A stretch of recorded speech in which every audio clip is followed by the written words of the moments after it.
the Benn Tapes. I've been dictating my diary now since 1968, and there are millions of words, and I hope they'll be of some value to people to understand what really did happen during the period through which I've been fortunate to live. With extracts from his own diary tapes and other unique recordings, former Cabinet Minister Tony Benn recalls his stormy relationship with the civil service. When the minority Labour government was elected in February 1974, my job as Secretary of State for Industry was to help manufacturing industry and to try and halt the long process of deindustrialisation, which has got much worse since. The heart of our industrial policy lay in providing government support for industry and the introduction of planning agreements designed to bring government, the management, and the unions into an equal partnership. But like many Labour ministers, I faced obstruction from senior civil servants who have enormous power in Whitehall, and I had to rely heavily upon Francis Morel and Francis Cripps, whom I'd appointed as my advisers and who were often resented by the permanent officials. Just along the corridor from the private office, the official network is in session. These are the deputy secretaries, or mandarins, of the Department of Industry. Yeah, indeed, and from the point of view of ministers, this is going to be a very, very difficult one indeed. Yes. The officials who advise on policy, determine strategy, and run the administrative machine. For practical leadership, not to mention career prospects, they look to this man, Sir Anthony Part, whose title in the department makes the point: Permanent Secretary. Thursday, the 1st of August, 1974. There was absolutely massive coverage in the paper today about the nationalisation of shipbuilding, with banner headlines of attack in the Mail and the Express, and the shipbuilders are hitting back. But the case is so powerful that I really don't think one has to bother. 9:30 I got to the office, and Sir Anthony Part came to see me. Well, he had a lot of tidbits of information, but the two really tough items in negotiation were, first of all, the idea of a popular version of the industry white paper, because I'd said I wanted 1 million leaflets to go out to industry. And he said that because it was near an election and it would be controversial, we probably wouldn't be able to do it. So then Frances, who was sitting there, chipped in, and she said, "Secretary, if you say that, that would be taken by people to be a political judgment by the civil service." So Part packed up his folder, began to pack it, and half stood and said, "Unless Frances withdraws that, I'm just not continuing this discussion." So I said, "Well, half a minute." I said, "I'm not speaking for her, she must speak for herself. But quite frankly, what you said about controversial could only mean politically controversial, it couldn't mean anything else." I said, "If it isn't controversial with the government, therefore it's the opposition." So anyway, we went on for a long time, and then Francis said, "I can't withdraw it." All I said was, "It will be seen by others to be. That's my best judgment." So then in the end she said, "Well, I agree that it wasn't meant to be a criticism of you." So then Part subsided. Well, then we went on. The next thing was he strongly objected to my letter to the Welsh TUC, in which I'd offered them £20,000 to do research on job problems instead of giving it to Cardiff University. He said, "You can't do that." Well, I said, "Why not?" Well, he said, "The department's decided to do a different sort of program." And I said, "Well, who are the department?" "It's me." Well, he said, "You can't give money to a trade union." Well, I said, "Why not? We give it to management, we give it to academics, why not to a trade union?" So anyway, I made one change at the end that I hope we can agree with me what the project is. Well, then he left. I must say, it really was so exhausting. Part has been working to rule since we came there. He's done absolutely nothing to help me, whatever. He's just detached himself, and insofar as he's said anything, it's been completely unhelpful. And he doesn't even pretend to be pleased if I get my way, and he's always absolutely accommodated to the idea that I'll lose. And I think it all began when he said to me, "Are you seriously going to try and implement your program?" And I said, "Yes." That was way back in March. Later, after I'd left the department, Sir Anthony Part appeared on television and, in effect, confirmed my assessment of his role. One of the causes of tension with the permanent secretary arose over the exact relationship between the department, including Roy Williams, who ran my private office, and my advisers, who had quite different tasks to perform, since the advisers had been appointed specifically to assist me over the whole range of my political work.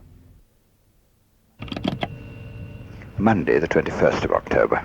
I went into the office after lunch, and I had a meeting with Secretary about advisors. Sir Anthony Part treats me like a consultant psychiatrist who's got a particularly dangerous patient, and I expect that at any moment he'll ring a bell, and a very big, fat male nurse in a white jacket will come and give me an injection, because he obviously is very nervous of me and doesn't really understand what I'm saying. On advisors, he raised a number of things. He said he would consider my application for a salary of $6,500 for the 2 Francis. But of course it would be a wage increase contrary to the guidelines, so I said not at all. Would be regrading them as assistant secretaries. Well, then he said we're considering in the civil service what their status should be. Should they be civil servants or not? He then raised all sorts of difficulties about the effect of having advisors on the role of the private secretary. Private secretaries would expect to be consulted about everything. Well, I said I keep Roy fully informed as to my thinking, but there are some things I feel I would be corrupting him if I took him into details of party work. Well, he said that was always what private secretaries used to do. Well, Roy Williams interrupted to say, look, this is quite theoretical, it's working very well. And so it is. Then he went on to complain about Francis Morel and Francis Cripps going up to Newcastle and seeing the shop stewards without officials being present. Of course, forgetting that they are officials. Most amusing.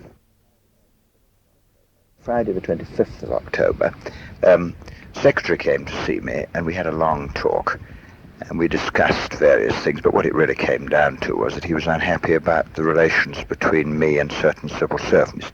When I said, Secretary, I don't want to embarrass them in any way, but I must tell you frankly that officials just put up barrier after barrier after barrier when they know quite well now that I'm trying to find new criteria.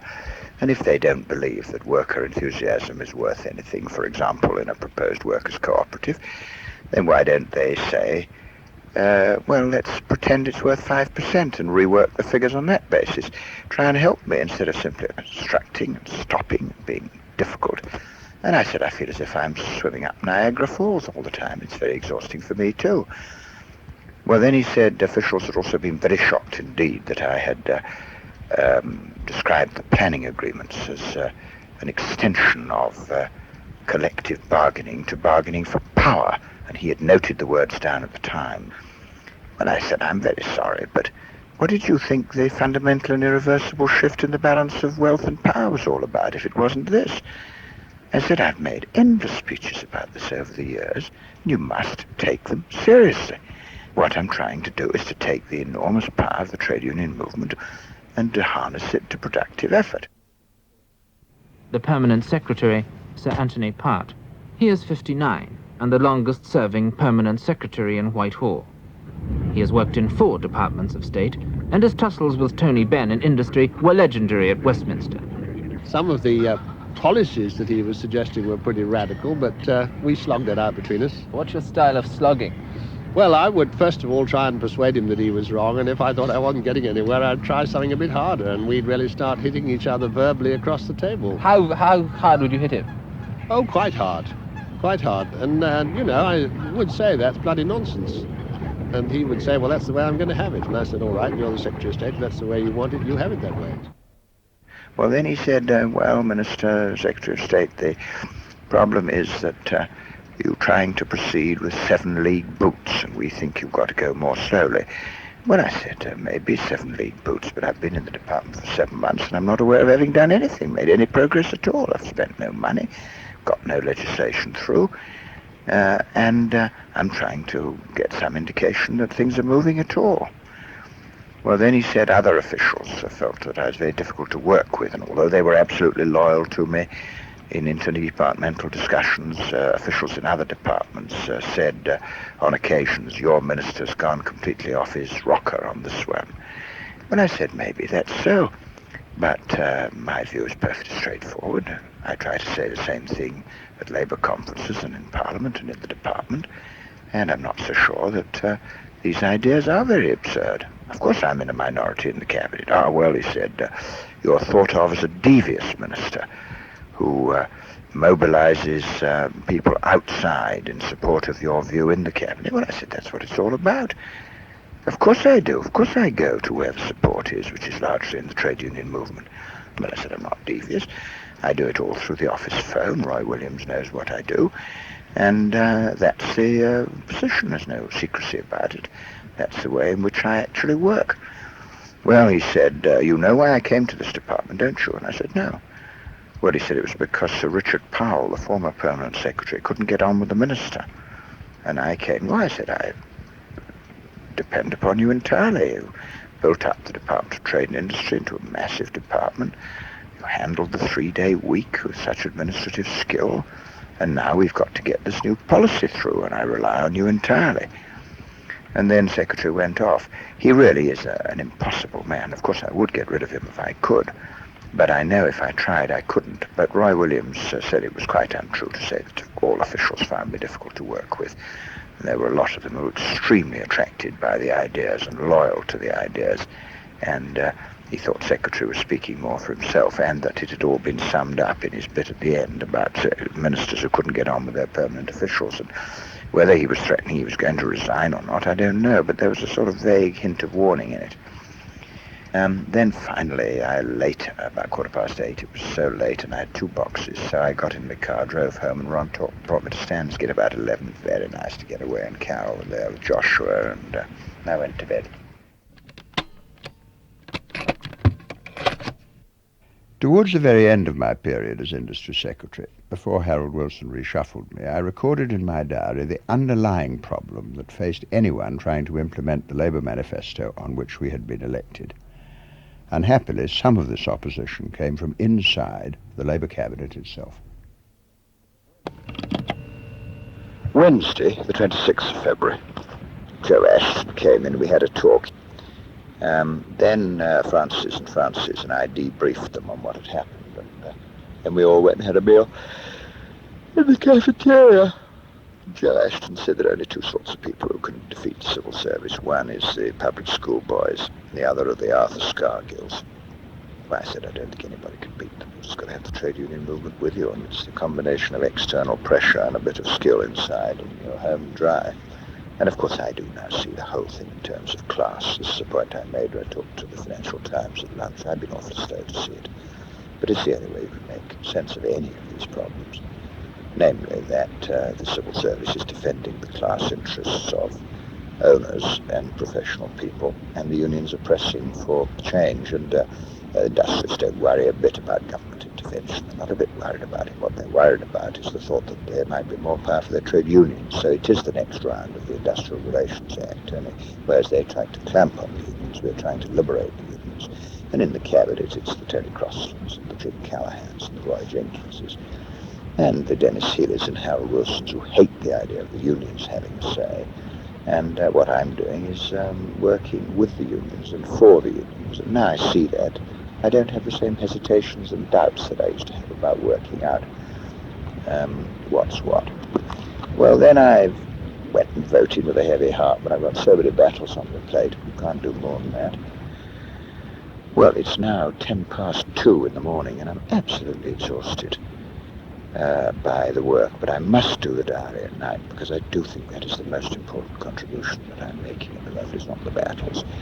The trade union movement will win all the battles. I may be able to help them to win them quicker, but the diary, the record of this Labour government is of supreme importance. I really genuinely believe that. And that is the end of Wednesday, the 26th of February.